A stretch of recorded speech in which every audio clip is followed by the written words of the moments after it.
आलोट की इस धरा पर हमारे बीच में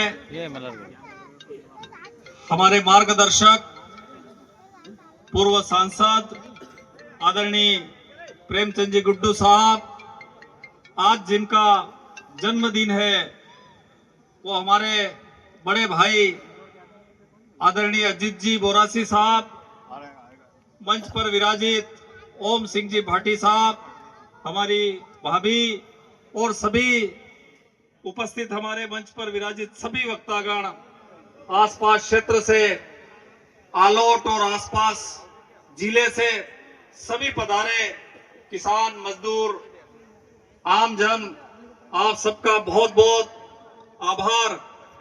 आज के दिन अजीत भैया का जन्मदिन है। मैं सर्वप्रथम उनको बधाई और शुभकामनाएं देने के साथ ही आप सब जनों से अनुरोध करना चाहूंगा कि आज खास तौर पर मध्य प्रदेश में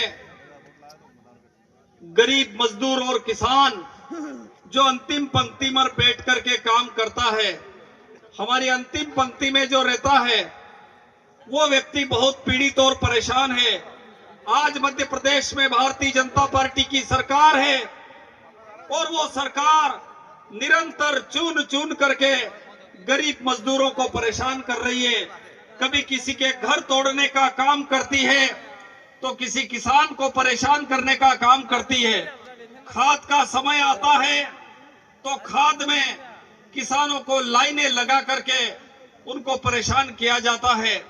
एनडीपीएस एक्ट की धाराओं में जो गंभीर धारा होती है, उसमें चुन चुन करके फर्जी प्रकरण बनाए जा रहे हैं। आम किसानों के साथ अन्याय हो रहा है।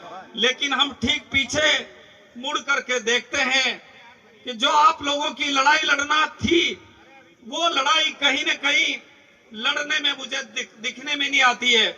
मेरा सभी साथियों से अनुरोध है कि आज हमारे बीच में महात्मा गांधी नहीं है, आज हमारे बीच में श्रीमती इंदिरा गांधी नहीं है, आज हमारे बीच में राजीव गांधी जी भी नहीं है। ऐसी स्थिति में अगर हम उम्मीद करें कि कोई लोग हमारी लड़ाई लड़ेंगे, तो मुझे ऐसा लगता है कि जिन लोगों के हाथ में अभी ताकत है, वो आपकी कहीं न कहीं लड़ाई लड़ने में असमर्थ है।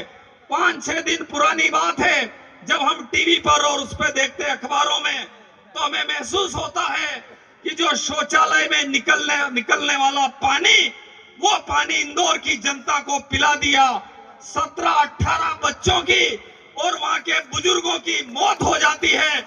लेकिन हमारे क्षेत्र का मुख्यमंत्री और हमारे यहाँ का जो मध्य प्रदेश का मुख्यमंत्री, वो क्या बोलता है?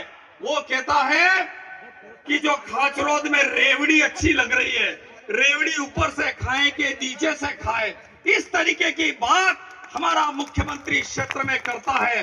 जो मस्करापन हमारे किसानों के साथ किया जाता है, कई किसान को प्रताड़ित किया जाता है, लेकिन हमारे मंत्री और हमारे यहाँ का जो मुख्यमंत्री है, वो मस्करी करने के अलावा कोई काम नहीं करता है।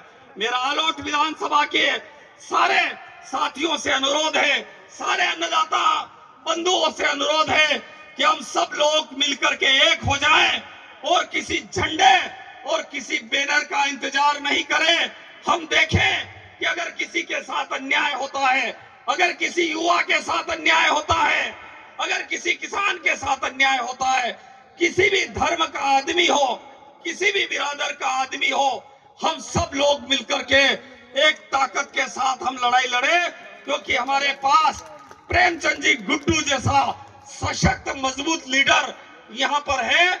निश्चित रूप से इनकी धमक हमारे मंदसौर जिले में भी जो हम लोगों को सुनाई देती है। मेरा आप सब जनों से अनुरोध है कि जब भी कोई लड़ाई हो, अपने अपने घर से निकल के उस लड़ाई के लिए लड़े, अन्यथा ये शौचालय और लेटरिन का पानी इन्होंने लोगों को पिला दिया, इससे ज्यादा शर्मनाक बात मुझे लगता है कहीं हो नहीं सकती। मेरी पुनः प्रार्थना है कि आज अजीत भाई का जन्मदिन है, चूंकि बात जन्मदिन के लिए करना थी, उनको खूब बधाई, खूब आगे बढ़े, खूब निरंतर प्रगति करे और इसके साथ साथ इस क्षेत्र की जनता का जो है प्रतिनिधित्व करे। इन्हीं शुभकामनाओं के साथ धन्यवाद। जय हिंद, जय भारत। बहुत बहुत धन्यवाद भाई साहब।